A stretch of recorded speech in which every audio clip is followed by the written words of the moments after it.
Hello, everyone. Welcome again to another Teacher Joseph podcast.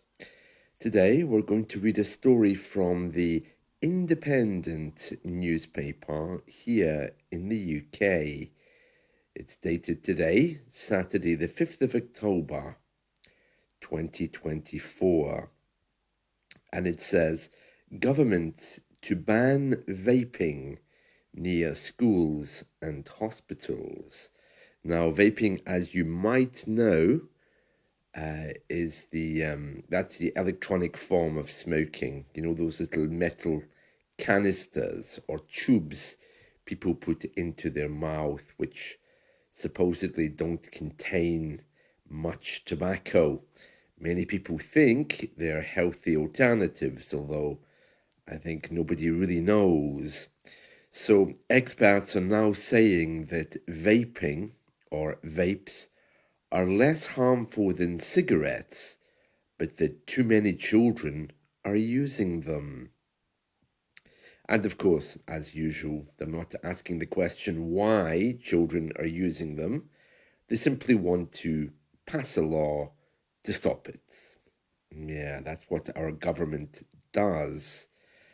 So it says here, we're going to read through this story. It says the government is set to ban, that means prohibit, vaping in playgrounds, hospital grounds, and near schools in a crackdown on e-cigarettes aimed at preventing children from taking up the habit. In a move believed to be favoured by the country's chief medical officer, Chris Whitty, the government is said to be considering limiting the use of e-cigarettes outdoors in England. Now, this is interesting because this isn't even England or Wales, nor is it the UK, including Scotland or Northern Ireland. It's simply England. And it says here restrictions are set to be included in a new law which will be presented to Parliament in the coming weeks. And of course, it's choosing Mr. Whitty as the man to blame. It says here, Mr. Whitty has pushed for pub gardens to be included in the ban. So it's pointing a finger and saying, it's him. While no decision has been made, the Times apparently has reported that it's unlikely that this will include pub gardens. We don't know because the law hasn't been debated in Parliament yet. It says here, the reported proposals are part of the effort to reduce the number of preventable deaths linked to tobacco use. A study published in a medical journal suggests the number of people vaping in England who would have never regularly smoked has increased sharply to 1 million since 2021, representing a sevenfold increase in 3 years. The increase was largely driven by young adults. And then it goes on to say, vaping has helped millions of adults quit smoking and is much less harmful than smoking. However, it is not risk-free, and high levels of use among young people and growing use among never smokers is a concern. Growing use among never smokers. I've never heard the term never smokers before. I guess that's people who haven't smoked in the past. It says here, Professor Sanjay Agrawal from the Royal College of Physicians, who's a special advisor on tobacco, called for urgent action.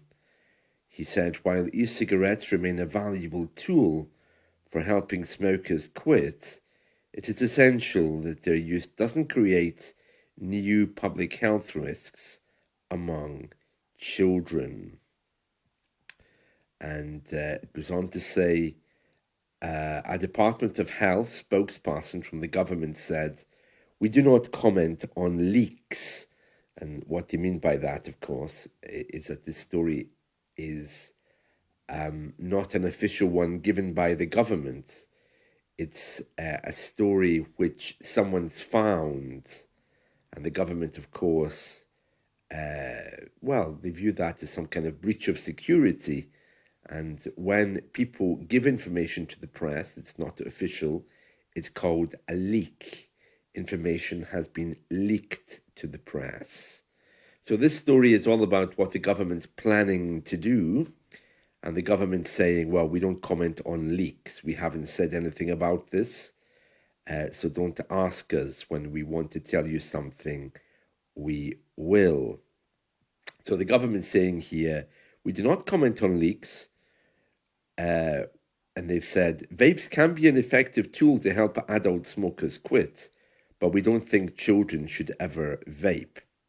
The Tobacco in Vapes Bill, the new law, will bring about definitive and positive change to stop future generations from being hooked on nicotine. Yeah, but why do you think people are wanting to vape? Clearly, it's because they're looking to escape their current problems. Would it not be better to roll out some kind of program to help people to meditate, relax more, not turn to substances? Would that not be a better idea rather than just saying, no, you cannot do this? Thank you very much. Go away. Biz, shoo. Um, so I, it's a very strange story and a very strange law. And as the government continued to roll out laws to make us supposedly healthier, it worries me because it means that eventually we're going to lose all of our choices. We won't be able in the future just to say, oh, I think I'll go for a drive in the car, because cars won't be allowed on Saturdays. Yes, they'll be banned. Why do you want to go out on Saturdays? And the same with vaping. Oh, I think I'll vape today. No, you can't. Bad for you. So, as far as I can see, as the government keep passing laws, eventually that law is going to come around and change something that you like. And it's all designed, of course, so that we don't have to think or take responsibility. We leave it to the government. And, well, we've kind of been trained that way when you live in a society where the government just gives benefits to people. Here, take money, now go away and shut up and let us pass our laws. That's the result, because it's getting to a point where nobody cares what the government does. We just say, oh, I don't like this thing. Oh, no, no, no, no. I don't want my child to be crossing the road alone. So the government comes along and says, fine, okay, we'll pass a law to make sure that children don't do it.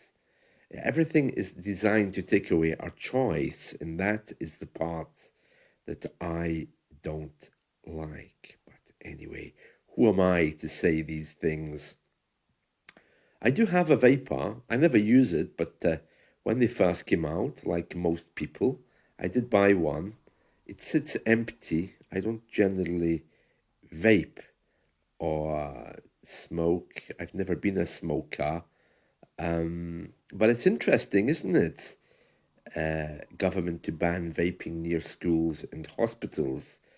I don't know what banning vapes in, well, near schools I can kind of understand, it's kids, but near hospitals, I mean, surely many people use vaping as an alternative to cigarettes. So it's a little bit strange.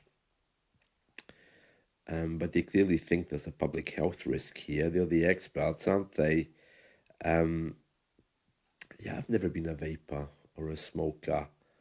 Um, I do know when I was a child in the 70s and 80s here in the UK, women who smoked were considered not bad exactly, but they were considered somehow alternative. I'm not really sure if I'm saying that correctly because many women did smoke, but it was very much a man's thing, and the women who did it were viewed kind of differently. What I'm trying to say is a lot of people simply didn't like it. I never had any smokers in the family. My parents didn't smoke. Drinking was rather their drug of choice. And it's very interesting that the government is turning its attention onto vaping, especially when we have a huge drugs problem all up and down the country. But again, nobody seems to be asking the question, why? What is it? Um, I know one of our local towns here uh, was completely overrun by drugs and then drugs gangs, and things got so bad that eventually they left. Even the drug barons left, and the place was left in a real mess. So there's all kinds of issues, and these need to be addressed. So I would say vaping would come quite low down on that list, but wow, who knows? That's it from me today. I hope you've enjoyed this story. Let's talk soon. See you. Bye.